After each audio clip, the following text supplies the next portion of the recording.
破灵阵无法传信，于是司徒莫心安顿下来之后，趁着每月外出采买的时机，向刘太后传递消息。在他房间中发现的纸笔信笺，便是作此用途。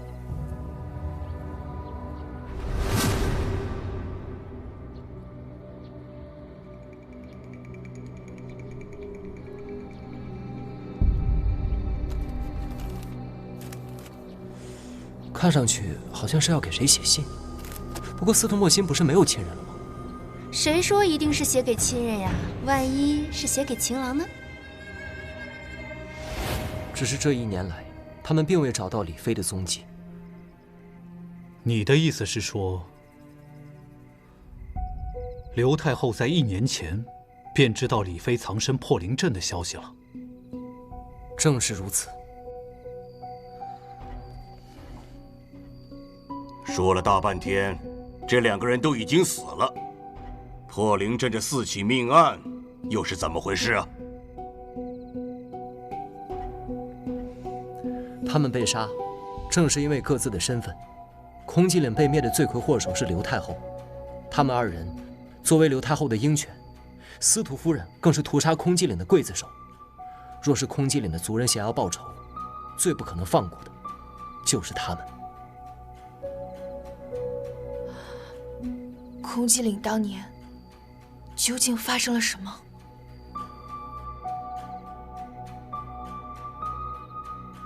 通过观察陶艺兄长的尸骨，可以料想，空寂岭灭族之时，他惨遭毒害。大灾之后必有大疫。司徒夫人为了欲盖弥彰，将空寂岭的族人通通毒杀，造成瘟疫灭族的假象。从此，空寂岭便不复存在。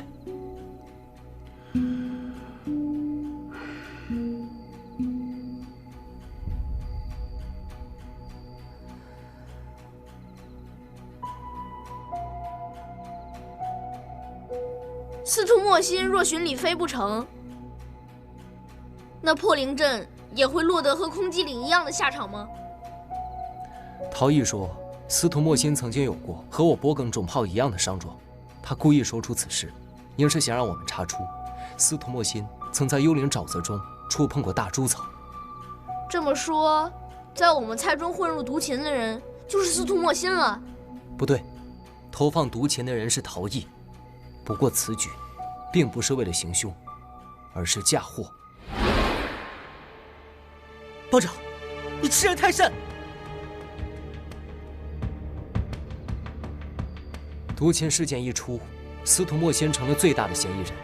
毒禽只生于幽灵沼泽附近，陶艺借此引我们前往幽灵沼泽。他除了想让我们发现毒禽和毒草之外，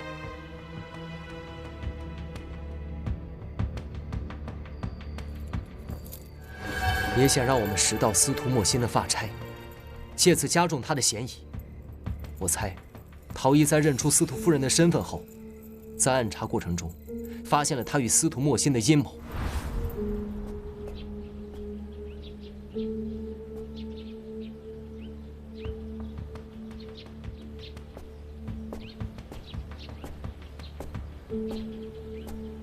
若是到最后，我们仍是寻不见李妃，怎么办？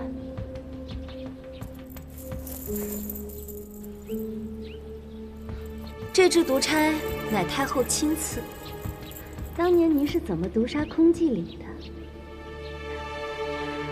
今日就怎么毒杀破灵阵。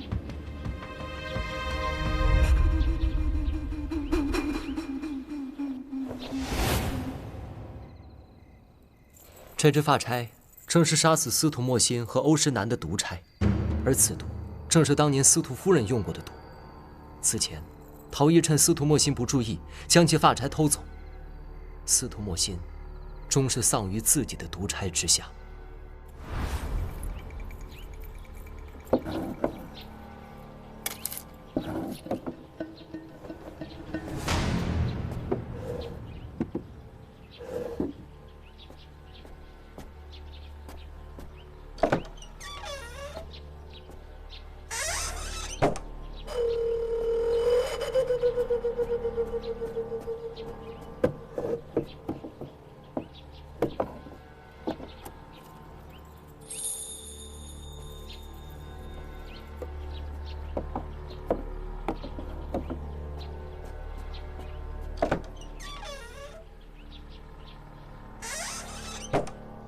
司徒莫心在没有成功刺杀到皇上之前，怎肯轻易暴露身份？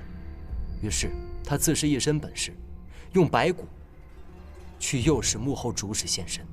殊不知，凶手早已布下重重陷阱。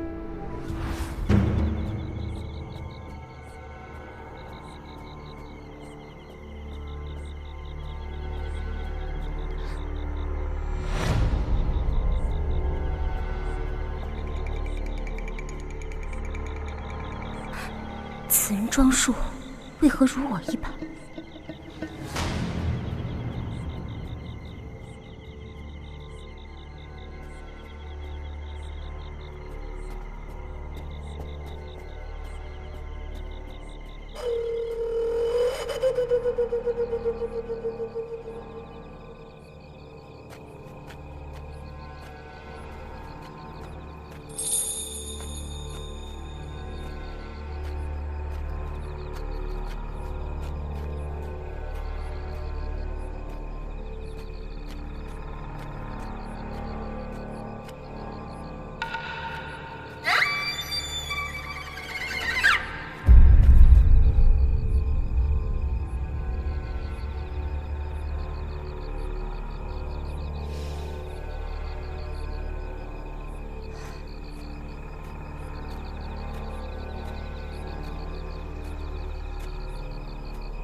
你是什么人？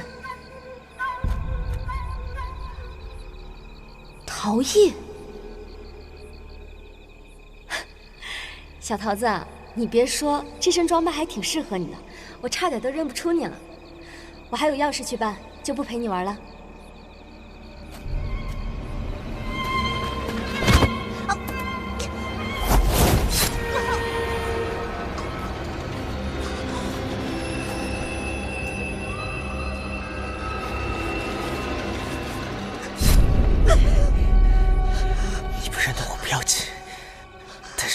人的这只毒钗，毒钗，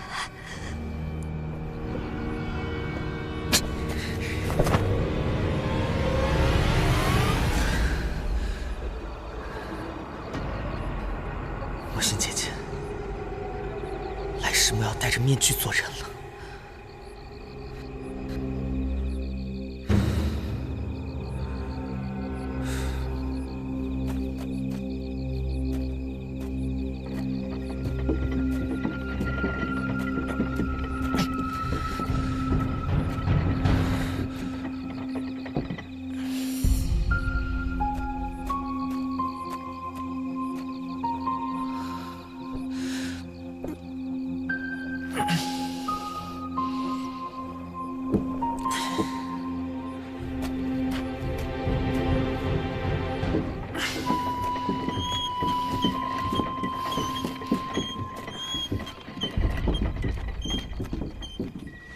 司徒莫心脖子上的血孔与毒钗形状恰恰相符，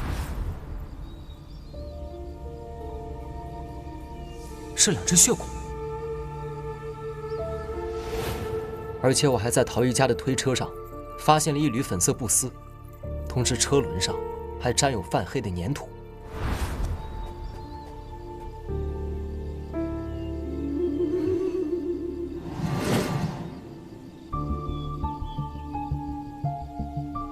当时我还在奇怪车轮上的泛黑粘土从何而来，直到我们在距离祭坛不远处的树丛中看到了同种质地的土壤，而它恰好和司徒莫心尸体上的如出一辙。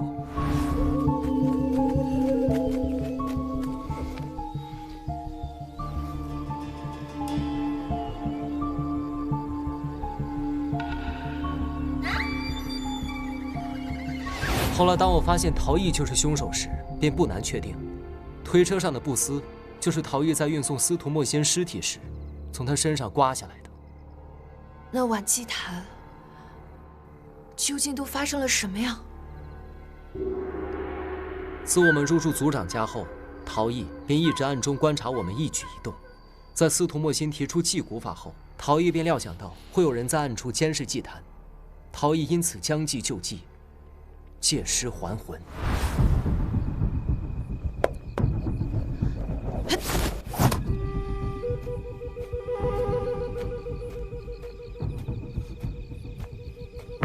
徒莫心。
阿软，阿软，阿软姐姐，阿软，阿软，破红魔，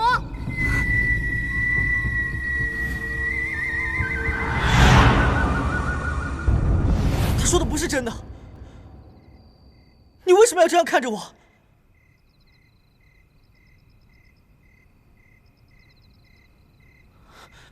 你们为什么都这么看着我？小叶，别怕。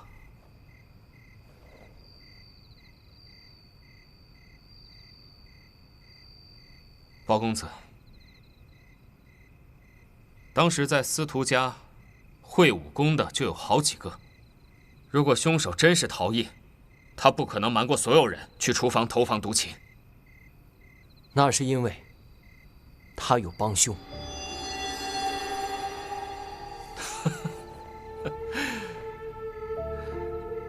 叶某与小易一直同吃同住，几乎每天都在一起。你所说的帮凶，不会就是我吧？啊？帮凶当然不是你，此人是和陶艺相熟已久的破红魔。先前还说我是在暗中保护你们，怎么，转眼之间，我变成帮凶了？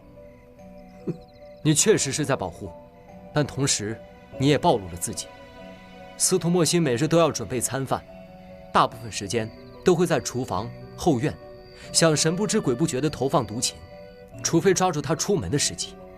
司徒莫心每次动手，破红魔必会知晓。如果有谁对他的行踪了如指掌，那么非你莫属。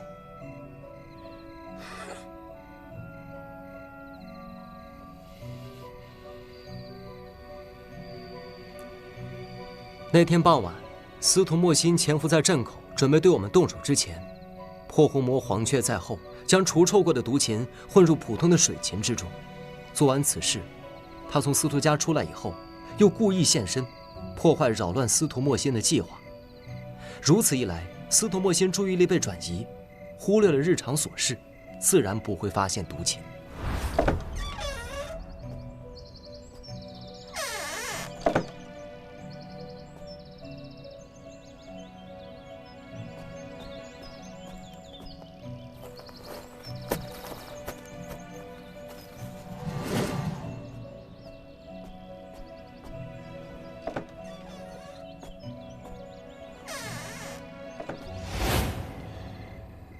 听你所言，一切好似你亲眼所见，哼，可惜毫无根据。所以，我只赞叹包公子的故事讲得真是精彩呀！我包大哥才不会信口胡说呢。就算破红魔掌握司徒莫心的行踪，那么你又如何确定他投放毒芹的时间呢？司徒家早餐都有芹菜，所以投放毒芹的时间一定是我们入住破灵阵后的1晨之前。如果陶艺杀人是为了报仇，那欧诗南又为什么会死啊？难不成是因为他喜欢司徒莫心，助纣为虐？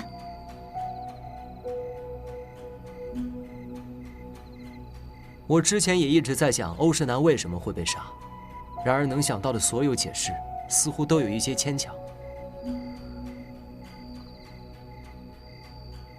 直到那天，我在陶艺家门口的河边看见了几只鸭子，我忽然想起了一个一直被我忽略的细节。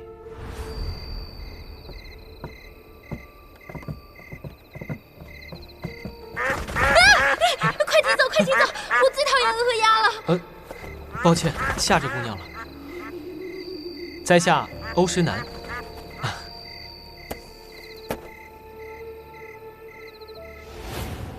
镇上不止一家养鸭子，为了能够分清都是谁家的鸭子，各家便会在鸭子身上染上不同的颜色，或者染在不同的位置。欧诗南抓的那只鸭子却是翅膀染红，正是陶艺所养。哦，我想起来了，当时我们去陶艺家的时候，曾在他家附近的河边见到了几只翅膀染红的鸭子。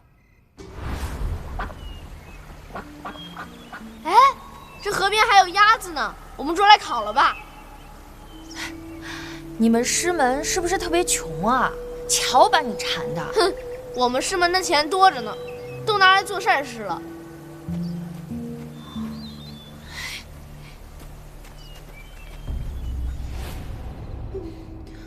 欧诗南提着鸭子回家时，陶艺也在场，他为什么不当场指认呢？我们从梅娘那儿知道欧诗南有一些小癖好，却不曾听说过他喜欢偷盗，所以他抓鸭子，并非是为了鸭子本身。那是为什么？因为欧诗南无意间发现了破红魔在用鸭子传递消息，于是偷偷截取了鸭子身上的信函。他当时并未认出那是谁家的鸭子，所以没有刻意回避陶艺，而陶艺正是那收信之人，为免暴露，只好不露声色。原来欧诗南是因为知道他们的秘密，才会被灭口。可是，陶艺身材瘦弱又不会武功，他如何能不动声色地制服欧诗南？欧诗南死后，我们发现他手上沾了一撮猫毛，那撮猫毛的出处便正是他脸上的面具。所以我推测，陶艺与欧诗南可能达成了某种合作，所以欧诗南才会设局让我们前往巫山岭。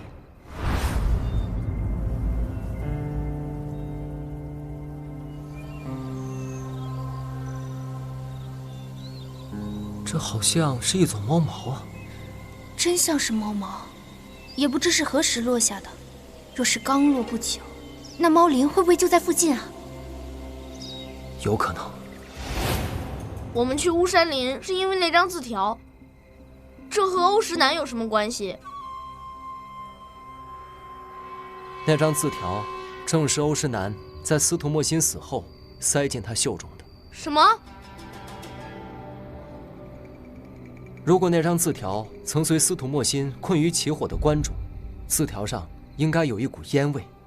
然而那纸上不仅没有烟味，反而有一股淡淡的药味。况且细究字意，时间、地点、人物过于直白，其用意更像是约我们前去巫山岭。然而，他害人不成，反丢了性命。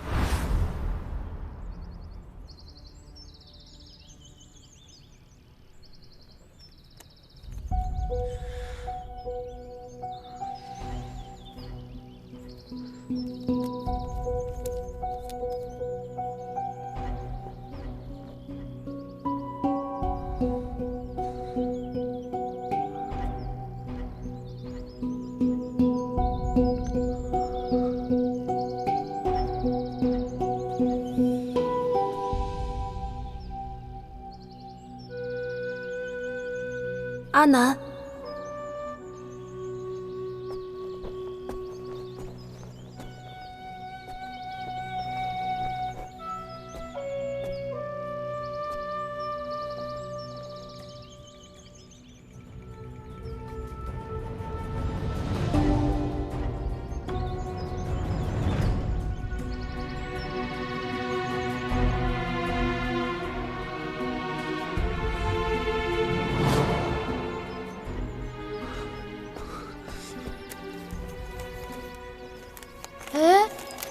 这个是什么？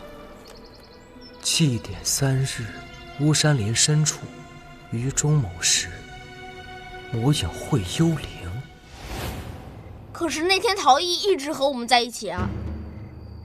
况且发现欧石南尸体的时候，我就在他身边，他根本没有机会动手啊。那是因为在你们发现所谓的尸体之时，欧石南尚未被杀死，而正处于晕厥状态。他所戴的面具上正涂有可致人昏迷的曼陀罗。真正的案发时间是在你们寻求援助之时。欧石南！欧石南！欧石南！陶艺，他好像已经死了。我不信，小花你不会死的，小花花，欧石南，你醒醒，欧石南！陶艺，欧石南！陶艺，你在这儿守着尸体，我去找包大哥。我也去，我不要一个人守着尸体。那万一我们2个都迷路了，回不来怎么办？那要不我去找表兄，你去找包大哥，咱们总有一个人能回来吧？好。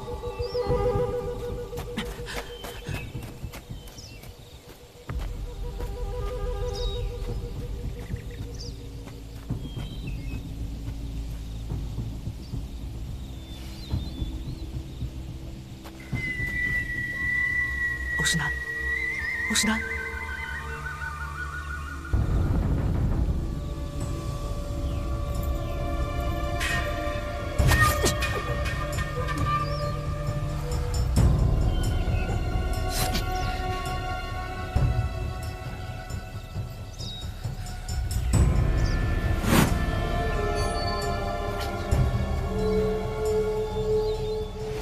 陶艺事先在那片树丛中藏好白骨，待我们发现后，自然会和欧神南联系在一起，而与展昭同行，也在他的计划之中。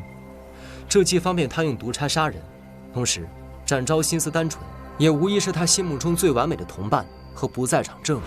展昭在不在呀？哎，陶艺，看我给你带了好些好吃的。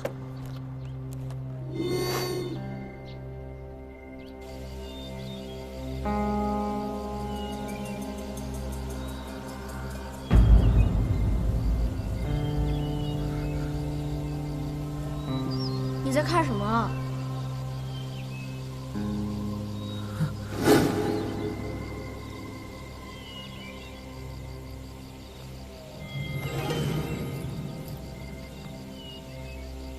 你不是不好对付吗？去啊，展昭！陶艺，展昭！陶艺，你可算回来了。这就不对了。当时我们迷路之后，提出兵分3路寻找记号的可是在下，这根本不是陶艺的主意。表面上看起来的确是这样，其实回想当日，处处有迹可循。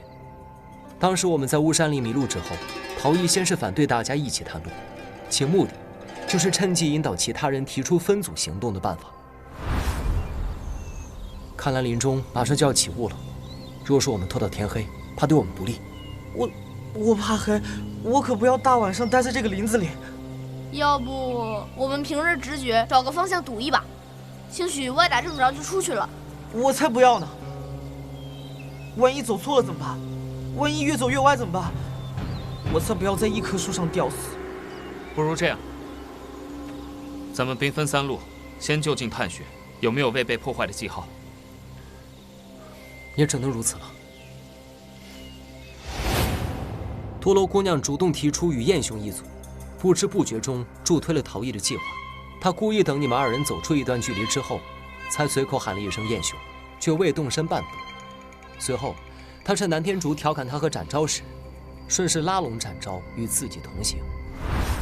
燕大哥，咱们两个一起吧。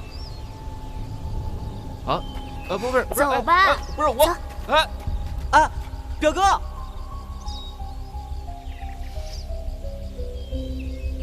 展昭，你跟我走，我帮你一言领存。行啊，那一言为定。走，走。